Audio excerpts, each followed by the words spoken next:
नमस्कार, मैं अभिषेक उपाध्याय। आप देख रहे हैं टॉप सीक्रेट। हम टॉप सीक्रेट पर राम मंदिर में चढ़ावा चोरी की खबर हमने ब्रेक की है और हम लगातार इसके नए नए इनपुट आपके सामने रख रहे हैं। सारे महत्वपूर्ण, ये देखिए, खबर ब्रेक करने से लेकर के सारे महत्वपूर्ण गवाह, ये सब हमने सामने रखा है आपके सामने। और वो किरदार सामने रखे हैं जिन किरदारों को सामने नहीं लाया गया था, वो किरदार भी हमने आपके सामने रख दिया है। अब मुद्दा क्या है? सबसे इंपॉर्टेंट चीज यहां पर ये हो रही है कि जो जांच चल रही है, इस जांच में किया क्या जा रहा है। जो सबसे महत्वपूर्ण बिंदु की ओर आपका ध्यान में दिलाने जा रहा हूं वो ये है कि जिन जिन को उठाया है, उठाया किसने, ये भी एक बड़ा सवाल है, पर उठाया गया है लोगों को। इस तरह की रिपोर्ट्स हैं, उनको कहां रखा गया है? 4-5 दिन से वो लोग कहां हैं? ये किस कानून के तहत आप किसी को कहीं भी उठा सकते हैं और कहीं भी रख सकते हैं?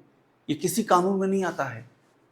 फिर आखिर 4 से जब आपने आइडेंटिफाई कर लिया कि ये कर्मचारी पैसा लेकर के नदारद हुआ है, इस कर्मचारी के घर से गोबर में पैसा मिला है, इसकी इतनी बड़ी बड़ी प्रॉपर्टी होगी, ये सब आपने आइडेंटिफाई कर लिया, तो वो अपने घरों से कहाँ गायब हैं? खबर आई उनको उनको पूछताछ के लिए बुलाया गया है, तो 4 दिन से कहाँ रखा गया है?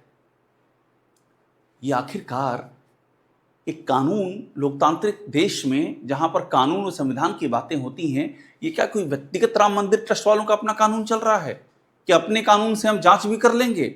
बिना एफआईआर के कोई जांच होती है क्या? सोचिए, आज तक इतिहास खंगालिए। बिना एफआईआर के जांच करेंगे? छोटी छोटी मुर्गियों को जाके हम खुद पकड़ लेंगे। चंपत राय खुद गए थे पकड़वाने के लिए एक कर्मचारी को, वहां से पैसा बरामद करके। वो कर्मचारी कहाँ है पता नहीं। यानी कि आप ही जांच, आप पर ही आरोप लगेंगे, आप ही जांच का तरीका तय करोगे, क्योंकि ये जांच एसआईटी जो हो रही है तो ट्रस्ट ने मांगा है। योगी आदित्यनाथ से हमको एसआईटी जांच दीजिए। योगी आदित्यनाथ ने कहा हाँ हाँ तथास्तु, मैं दे रहा हूं। क्यों भाई? सीबीआई क्यों नहीं यहां पर? ईडी क्यों नहीं यहां पर? जांच भी आपके मुताबिक होगी, और जांच होगी तो आप नियम कानून सब ताक पे रख देंगे। 4-4 दिन से कहां है वो कर्मचारी जिनको उठाया गया है, पकड़ा गया है? आज सबसे बड़ी कहानी बताने जा रहा हूं, और इस कहानी की पृष्ठभूमि में एक आशंका छुपी हुई है, और आशंका ये कि क्या सबूत मिटाए जा रहे हैं। यह आशंका है, इसकी जांच होनी चाहिए। बीएनएस, भारतीय न्याय संहिता कहती है, और इसके पहले आईपीसी में भी था कि आपने किसी को पकड़ा है, 24 घंटे में आपको उसे हाजिर करना होगा मजिस्ट्रेट के आगे। यहां 4-5 दिन से हो क्या रहा है? ये देखिए, कहानी शुरू होती है। ये टिन्नू, ये कहानी हमने सामने रखी। टिन्नू पहली बार हमारे कैमरे पर सामने आया। ये राम मंदिर की पहली गवाही जो रत्न चोरी हुई, मैं ये सब इसलिए बता रहा हूं कि अभी बताऊंगा इनके किरदारों के बारे में जो गायब हैं। रत्न चोरी की पहली गवाही ये हमने सामने रखी। जो पहली स्टोरी हमने ब्रेक की वो यहां पर है, जहां से बात सामने आई कि राम मंदिर में चढ़ावा चोरी हुई, ये पहली बार सामने आई। और ये जो सीसीटीवी डिलीट किया गया और दान की चोरी हुई, चढ़ावे की चोरी हुई, इसका पहला गवाह महिपाल सिंह, ये हमने सामने रखा। जब ये सब सामने हमने रख दिया तो वहां पर एक तरह से राम मंदिर ट्रस्ट के भीतर भूकंप सा गया, हर तरफ बात फैल गई। फिर ये हुआ कि अब जल्दी जल्दी कुछ करना है तो किरदारों को पकड़ो। कौन? पहले तो कहा गया, चंपत राय ने कहा कुछ भी उल्लेखनीय नहीं मिला है, लेकिन जब हमने ये सब उल्लेखनीय ब्रेक किया, एक के बाद दूसरा सारे उल्लेखनीय सामने हमने रख दिए, तो फिर एसआईटी की मांग करनी पड़ी। एसआईटी बन गई, और उसके बाद क्या हुआ? उसके बाद चंपत राय और पुलिस, जो मैं बता रहा हूं, रिपोर्टेड है कि ये लोग गए, और मैं अब आपको दिखा रहा हूं किस तरह से। ये देखिए, ये तमाम जो इस बीच में स्टोरीज छपी, वो मैं आपको बता रहा हूं कि इन स्टोरीज में क्या क्या लिखा हुआ है। अभी देखिए, छापेमारी और नकदी बरामदगी, उसके कई दिन बाद भी एफआईआर दर्ज नहीं। ये छापेमारी हुई है, नकदी बरामदगी हुई, ये सब लिखा हुआ है। अनकल्प और लवकुश मिश्रा कहाँ हैं? यही सवाल मैं कह रहा हूं। अनकल्प मिश्रा, लवकुश मिश्रा, ये रिश्तेदार हैं, जीजा साले। लवकुश मिश्रा के घर से 12 लाख नकदी बरामद हुई, कहा गया गोबर में छुपा के रखी थी। कहां है लवकुश मिश्रा? ये जो छप रहा है, ये तो सिर्फ हेडलाइन छपी है, कहां है? मुद्दा ये है कि लवकुश मिश्रा को क्या पता है? क्या लवकुश मिश्रा जैसी छोटी मछली अपने दम पे काम कर रही है? क्या अनकल्प मिश्रा जैसी एक और छोटी मछली अपने ही हिसाब किताब में इतना बड़ा कार्य को अंजाम दे रही है, या पीछे कुछ बड़े मगरमच्छ हैं? तो 4 दिन से कहां रखा गया है? क्या सबूत डिलीट करवाए जा रहे हैं? ये सवाल है, इसकी जांच होनी चाहिए। और राम मंदिर ट्रस्ट को बयान देना चाहिए कि उनके कर्मचारी कहां गायब हैं। और अगर नहीं बयान देते हैं तो बात बहुत बढ़ती है, इस आशंका पर पहुंचती है कि आप बहुत बड़ा मैटर को सामने ना आ जाए इस डर से उसको अंदर ही अंदर आप निपटाने पर तुले हुए। ये आरोप लगता है अगर आप नहीं बताते हैं ये कर्मचारी कहाँ हैं।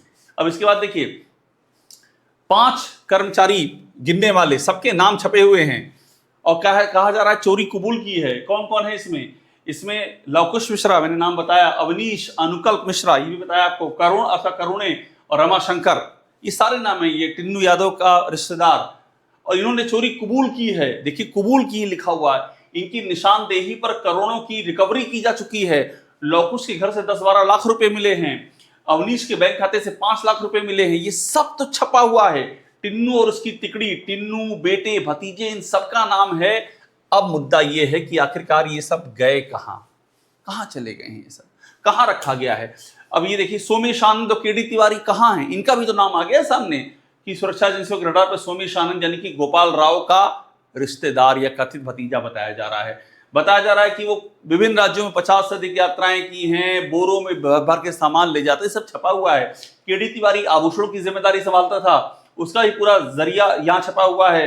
कितने जमीन के सौदा वौदा सब छपा हुआ है। अब ये कहाँ है सोमेश आनंद, कहाँ है केडी तिवारी, कहाँ है लवकुश मिश्रा, अवनीश कहाँ है, अनुकल्प, करुणे और रमाशंकर, ये सब कहाँ हैं। अब अंदर की कहानी बता रहा हूं आपको। जो जानकारी मिल रही है, जानकारी ये मिल रही है कि एक कहानी ये सामने बताई जा रही है कि ये लोग मंदिर के अंदर हैं, ये भी कहा जा रहा है। अब ट्रस्ट को बताना चाहिए कि हैं क्या, इनको वहीं रखा गया है कि एसआईटी वहीं इनसे पूछताछ करेगी और वहीं पर सारी चीजें की जाएंगी। लेकिन क्या ये कानूनन है कि आप 5 दिन तक किसी को एक अलग लोकेशन पे आप खुद रख लें, आप खुद जाकर रिकवरी करवा लें, एक एफआईआर दर्ज ना करें। आप सोचिए, जब ये छप रहा है अखबारों में कि पैसा बरामद हुआ है, उसकी रिकवरी हुई है और क्वांटिटी लिखी है, कितना पैसा कितना सोना, तो एफआईआर कैसे नहीं होगी। ये किस कानून में है कि बिना एफआईआर के आप बरामदगी कर सकते हो। बरामदगी होने के बाद अच्छा चलो पहले आपको रिकवरी मिल गई तो आपने कर लिया, सामने दिखा आपने लिया, उसके बाद भी एफआईआर नहीं होगी। कभी कभी ऐसा होता है कि अचानक कुछ हाथ लगता है, कुछ बड़ी चीज मिलती है, उसको लाया जाता है, बाद में एफआईआर होती है। लेकिन यहां तो एफआईआर अभी तक नहीं हुई है। 4-5 दिन बीत चुके हैं इस रिकवरी के, कहां हैं ये सारे लोग। सोर्सेज ये भी कहते हैं कि क्या सवाल है कि क्या मंदिर में रखा गया है, और यहीं पर सवाल है कि इनके पास तो बड़ी अहम जानकारी है, इनके पास तो सारे सूत्र पता हैं। तो आखिरकार क्या डेटा, क्या डिटेल गायब किया जा रहा है, सवाल उठता है, क्या मिटाया जा रहा है। क्योंकि ये मामला एक दिन का नहीं है। हमको महिपाल सिंह ने इंटरव्यू में कहा कि ये तो सालों से चल रही थी चोरी, यानी कि ये कई 100 क्या बताते हैं कि हजारों करोड़ में जा सकती है। रुपयों जो हमने इंटरव्यू लिया, रत्न आभूषण जहाँ जो चढ़ाते थे, जो जाते हैं अपना बिछिया, पायल, ये सब, और तमाम, कोई हार चढ़ा दिया, किसी ने कोई और महंगा आभूषण चढ़ा दिया। यहाँ तक बात सामने आई कि उनको गला करके बेंगलुरु में सोने की ईंटें बनाई जाती थी, यानी कि कोई ऑर्गेनाइज सिंडिकेट चल रहा था। आपने छोटी छोटी मुर्गियों और मछलियों को पकड़ के किनारे रख दिया है, पता नहीं कहाँ रखा है। तो उनसे क्या है जो डिलीट करवाया जा रहा है, उनकी मेमोरी से, उनके आसपास से कौन कौन से कागजात हैं, कौन कौन से सीसीटीवी हैं, क्या क्या है उनके पास, उनके मोबाइल में कौन कौन से मैसेज हैं, उनके मोबाइल कहाँ हैं, अनुकल्प मिश्रा का मोबाइल कहाँ है, लवकुश का मोबाइल कहाँ है, अवनीश का मोबाइल कहाँ है, करुणे का मोबाइल कहाँ है, रमाशंकर यादव का मोबाइल कहाँ है, केडी तिवारी का मोबाइल कहाँ है, सोमेश आनंद का मोबाइल कहाँ है। सब कुछ तो उसके अंदर होगा। किसका फोन गया, किसका आया, किसने मैसेज किया, क्या पता किसी बड़े मगरमच्छ ने मैसेज किया हो कि इतना पैसा यहां से गया, इसमें से इतना यहां रख डिलीवर करो। कहाँ है सब? ये तो पुलिस इन्वेस्टिगेशन का हिस्सा है। क्या पुलिस ने रखा हुआ है अपने पास? अगर रखा है तो गैर कानूनी है, पुलिस को सफाई देनी चाहिए। नहीं रखना है तो क्लियर बोलना चाहिए। और अगर नहीं रखा है, पुलिस बताए तो ये लोग कहाँ हैं। यानी कि मुद्दा यही है कि क्या दाल में काला है या पूरी दाल ही काली है। संदिग्ध गायब हुए हैं तो क्या सबूत भी मिटाए जा रहे हैं। और मैं आपको बता दूं, चढ़ावा चोरी की हमने जब खबर ब्रेक की, उसके बाद भी इसको दबाने की पुरजोर कोशिश की गई।